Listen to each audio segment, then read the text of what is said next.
Welcome back to Capitol Review. So it's been over 5 years since 17 people were killed at Marjory Stoneman Douglas High School in Parkland, Florida. And starting on June 6th, gun violence survivors, activists, and concerned citizens from all across the country will be participating in a sit-in at the U.S. Capitol. Mark Hall joins us again as he spoke with someone who is an advocate and what he hopes to change. Tasmeen, thank you. And joining us now is Samuel Schwartz. And Sam, thank you for joining us and welcome to Capitol Review. Let's get right to it. You lost your cousin and best friend, Alex. He was one of those 17 killed. The shooter, he used an AR-15. Well, next week, you will be sitting at the U.S. Capitol. Tell us why. Yeah, so like you said, my cousin Alex was killed in 2018. That was 5 years ago now, if you can believe it. So the last 5 years, I've been fighting for a federal assault weapons ban in Congress, and I've met with countless lawmakers, taking countless trips to D.C.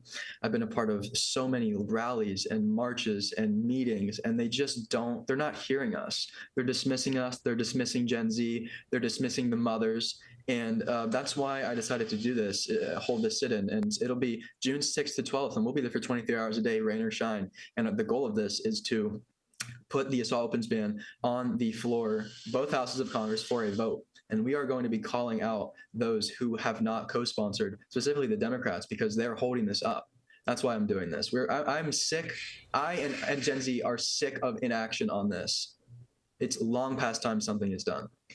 Well, you say this is a fight for not only your children's lives, but, you know, your brothers, our sisters, our parents, and even yourself.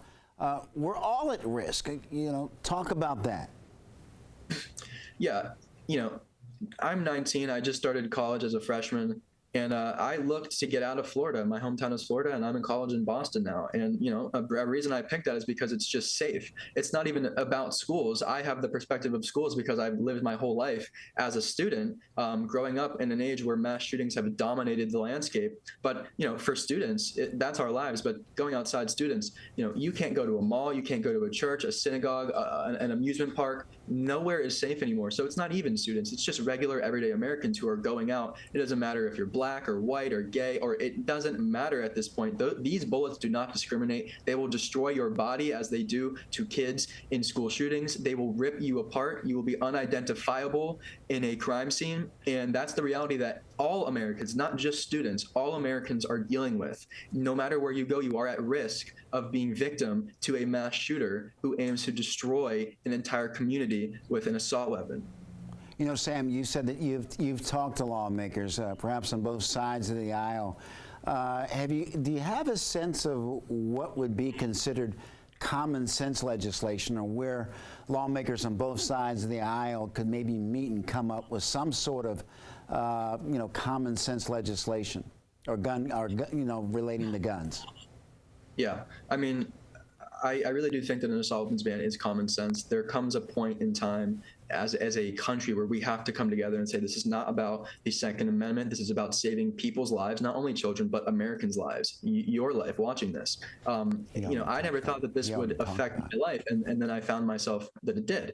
So, you know, common sense laws are just, you know, I'm in support of the Second Amendment. I don't think all guns should be banned, but these are literal weapons of war that are not, the only purpose is designed to kill people, okay? This is not a gun made for hunting. This is not a gun made for home defense. This is a weapon designed for specifically war. So a lot of people ask me, like, if assault weapons ban doesn't pass, what else could there be? It's not only an assault weapons ban that needs to pass. There needs to be red flag laws. There needs to be safe storage laws. There needs to be universal background checks. We could look at federalizing Massachusetts gun laws, which are some of the best in this entire country. So all of those things working together with an assault weapons ban, you will see an immediate decline in gun deaths and mass shootings in this country if those are implemented. But Congress has yet to take a stand, and they are afraid.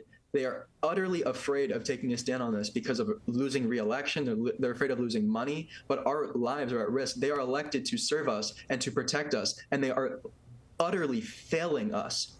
This is a national crisis. Gun violence is the #1 killer of children in this country, and it is shameful that we have members of Congress, specifically Democrats, who run on this issue of banning assault weapons, that then reverse their actions. It's shameful. Samuel Schwartz, thank you so very much for joining us on Capitol Review.